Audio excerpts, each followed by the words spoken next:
नमस्कार, मी डॉक्टर प्रीती आणि आपल्या डायबिटीज अवेअरनेस सिरीजमध्ये डे 2 यात आपले स्वागत आहे. तर कालच्या व्हिडिओमध्ये आपण पाहिले की डायबिटीजमध्ये वजन कमी करणे इतके कठीण का असते. आज आपण अजून एक महत्त्वाचा प्रश्न सोडवणार आहोत. तो म्हणजे वजन कमी केल्याने डायबिटीज खरोखर नियंत्रणात येतो का? पेशंट्स मला नेहमी विचारतात, डॉक्टर, वजन कमी केल्यावर खरंच साखर कमी होते का? किंवा काही किलो वजन कमी केल्याने काही फरक पडणार? याचं उत्तर आहे हो, आणि खूप मोठा फरक पडतो. चला तर मग हे सविस्तर समजून घेऊ. तर पहिली गोष्ट म्हणजे आपली खरी समस्या, ती म्हणजे इन्सुलिन रेझिस्टन्स. टाईप 2 डायबिटीजमध्ये शरीरात इन्सुलिन तयार होत असते, पण शरीराच्या पेशी त्याला योग्य प्रतिसाद देत नाही. आणि इन्सुलिनला आपण एक चावी समजा आणि पेशींना दरवाजा. तर नॉर्मल परिस्थितीत इन्सुलिन जाऊन दरवाजा उघडते, तर ग्लुकोज शरीरातलं पेशीत जाते आणि रक्तातील साखर कमी होते. पण डायबिटीजमध्ये काय होतं, तर समजा की हे दरवाजाचं लॉक जाम झालेलं असतं.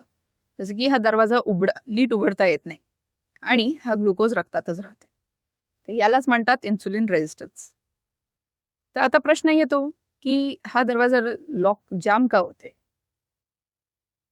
तर याचं मुख्य कारण म्हणजे जास्त शरीरातील चरबी, विशेषतः पोटाची चरबी. आता आपण पाहू पोटावरील चरबी आणि डायबिटीज यात काय रिलेशन आहे. तर सर्व चरबी सारखी नसते आणि सर्वात धोकादायक जी असते ती म्हणजे विसरल फॅट, ज्याला आपण म्हणतो, म्हणजे पोटातील अवयवांभोवती जी साठलेली चरबी असते ती. तर ही चरबी काय करते,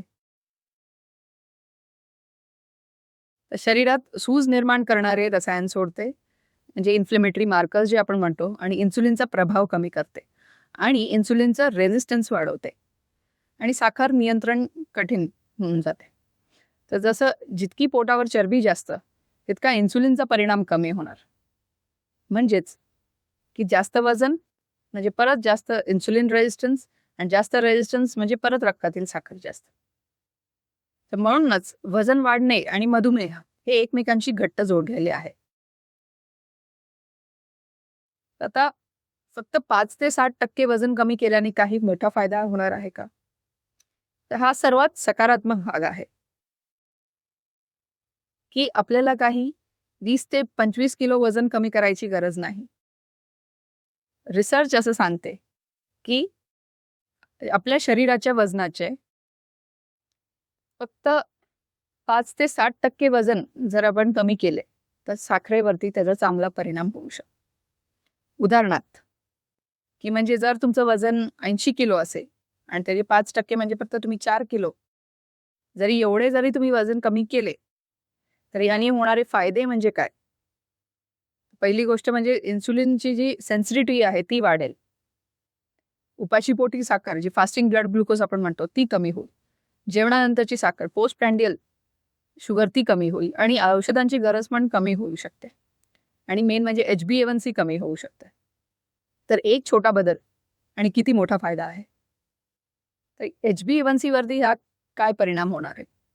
तर HbA1c म्हणजे मागील 3 महिन्यांची सरासरीची साखर. आता अनेक पेशंट्समध्ये औषधं असूनही HbA1c कमी होत नाही. पण सायन्स असं सांगते की 5 ते 10% केल्याने HbA1c 0.5 to 1% पर्यंत कमी होऊ शकते. काही रुग्णांमध्ये इन्सुलिन सुरू करण्याची गरज जी आहे ती पुढे ढकलता येते आणि सुरुवातीच्या टप्प्यात काही रुग्णांमध्ये डायबिटीज कमी करू शकते. डायबिटीजची जी होणारीची शक्यता असते तीही कमी होईल. तर होया, योग्य वेळी वजन कमी केल्यास डायबिटीज कंट्रोल करता येतं. वजन कमी केल्यास जी लिव्हर आणि पॅनक्रियाजमध्ये जी चरबी साठलेली असते, त्यामुळे इन्सुलिनची कार्यक्षमता ती सुधारते. तर वजन कमी केल्याने फक्त साखरच सुधारत नाही, तर याशिवाय आपला BP कंट्रोलमध्ये राहतो, कोलेस्ट्रॉल सुधारते, आपले ट्रायग्लिसराइड्स लेवल कमी होतात आणि जो हृदयविकाराचा धोका असतो तो कमी होतो आणि सांधेदुखीही कमी होते. ऊर्जा वाढते शरीरातली. मधुमेह म्हणजे फक्त साखरेचा आजार नाही, तो संपूर्ण शरीरावर परिणाम करणारा आजार आहे. वजन नियंत्रण म्हणजे गुंतागुंत टाळण्याची मोठी पायरी आहे. तर आता यात आपण एक महत्त्वाची सूचना पण बघून घेऊया. तर वजन कमी करणे म्हणजे नक्की काय?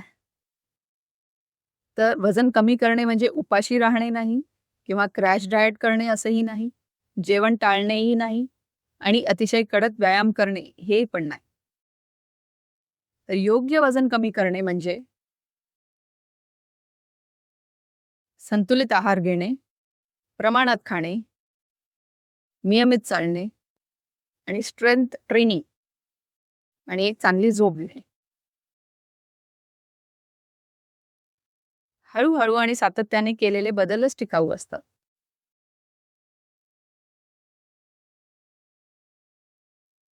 तर प्रश्नाचं उत्तर स्पष्ट आहे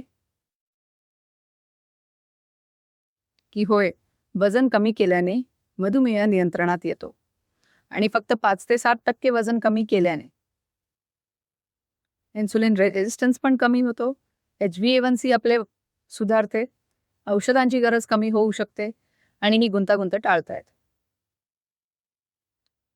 जर हा व्हिडिओ उपयुक्त वाटला असेल तर लाईक करा, शेअर करा आणि सबस्क्राईब नक्की करा.